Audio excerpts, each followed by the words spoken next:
A time for healing. No special effects here.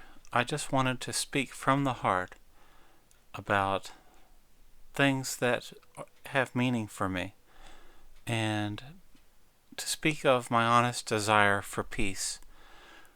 5 minutes after I posted my previous video, Trusting Biden, a post appeared from what appeared to be a real Russian agent on my thread, Trusting Biden.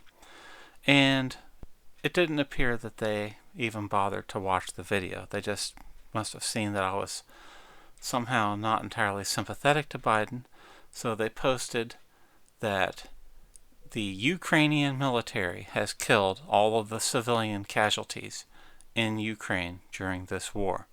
And then they posted 2 video links, I guess, supporting this contention. Now, that is in fact what Vladimir Putin said at the onset of the Russian invasion of Ukraine. He predicted that any Ukrainian civilian casualties would be simply the fault of Ukrainian soldiers. So here it is all these weeks later, and someone posts that exact assertion as a comment on my Trusting Biden thread. And YouTube blocked the comment. But it bothered me that someone would see my videos, which are where I speak from the heart, and see my videos as propaganda for their side or propaganda for any side. Let's be clear. Whenever a Russian soldier dies in Ukraine, I think of their family.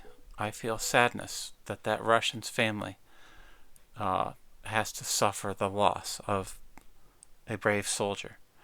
When a Ukrainian civilian or Ukrainian soldier or Ukrainian politician dies in this war, I feel equal sympathy for them. We're all human beings, and this war is so needless. It was so avoidable. And I think of a lot of things at a time like this, but especially of a need for people to come together. And you can't have healing when there are lies and deception going on.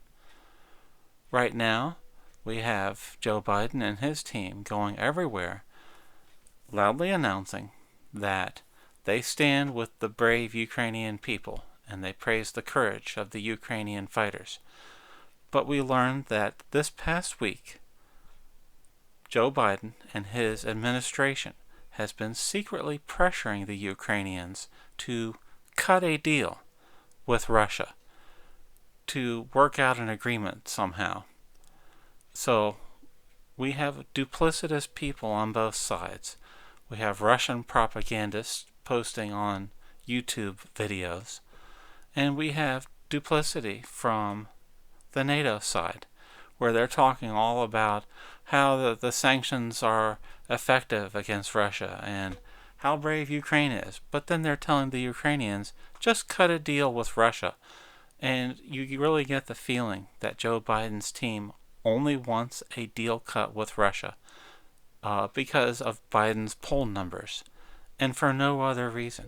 And that's just sad. That's sad that you have people dying when there's not an honest discussion between the different sides. And I think back to one of my favorite television shows, The Wire. A man who named Michael C. Clarke. He played the Robin Hood character Omar in The Wire. Michael C. Clarke, he died of fentanyl last year. And I was thinking about how China is flooding our country with fentanyl because we have an open border thanks to the policies of Joe Biden. If you think of George Floyd, who died back in 2020, George Floyd did not die from a police officer's knee on the back of his neck. The Democratic Party pushed that narrative because they saw political advantage in having as many people riot over George Floyd as possible. And cities burned across America just because white Democrat politicians saw an advantage to people burning and looting and killing and destroying. Absolutely horrible. George Floyd had 3 different illegal recreational drugs in his system at the time of death, including fentanyl as the most prominent one, but there was also a methamphetamine, possibly marijuana. I think of the actor from The Wire and George Floyd both dying with fentanyl in their system. And people lied over fentanyl and how it's crippling the poor communities here in America. Politicians lie in order to extract political advantage. And I just would like everyone to step back for a moment, look at the world we're creating in 2022, and ask yourself, the people that we're voting for, are they creating a more peaceful world, or do they just simply spin and blame others for the world's problems? Right now, I'm afraid that Team Biden is just as great a threat to world peace as Vladimir Putin. Well, Team Biden didn't invade anybody, but they presented such a front of weakness and confusion that the world's dictators took notice. And I fear that Putin's invasion will only be the first, because the message was sent across the world that Joe Biden is an idiot and a fool, and he doesn't know what he's doing. I watched John Roberts of Fox News in Brussels today, and he remarked on the fact that Joe Biden, in a planned press conference, took 6 questions from reporters today. And Roberts noted that back in 2018, President Donald Trump was also in Brussels, and they were going to have a press conference. It was canceled, and as Trump's leaving, Trump turned around and said, "You know what, I'll take questions."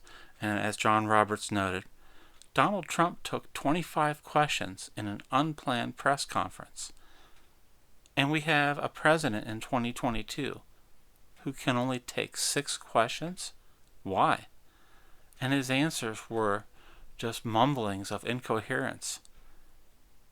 We have to ask, do the leaders of the free world want peace as much as Putin wants war? And if people want an honest accounting of that, I would suggest that we need to have people who are honestly committed to truth and accuracy, no matter what the cause may be. And only then can we begin a time for healing. Thank you.